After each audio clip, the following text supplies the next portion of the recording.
Welcome back to the top 5 tips for video calls from the Academic Skills team at UWS.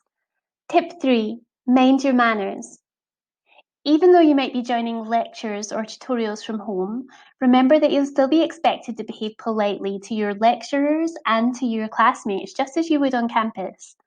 When using video calling apps, there are also additional rules of etiquette that you should follow. When you arrive for your lecture or tutorial, you might not be admitted immediately. As a security measure, your lecturer may set up a waiting room to ensure that only invitees may attend. If you find yourself in a waiting room, just wait there until your host admits you into the room. Make sure that your mic is turned off when you enter the room in order to minimize any background noise. If lots of mics are left on, small sounds can add up and become distracting background hum, or they can cause feedback, especially with larger groups.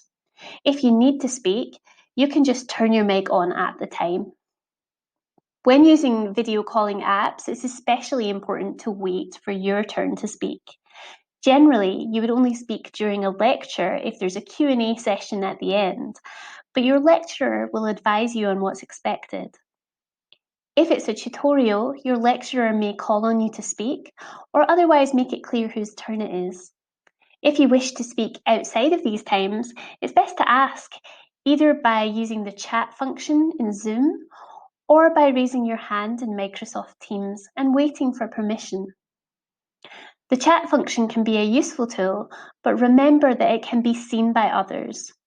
Even if you meant only to message one other participant, mistakes can happen, so make sure that you only add comments that you'd be happy for everyone to see, including your lecturer.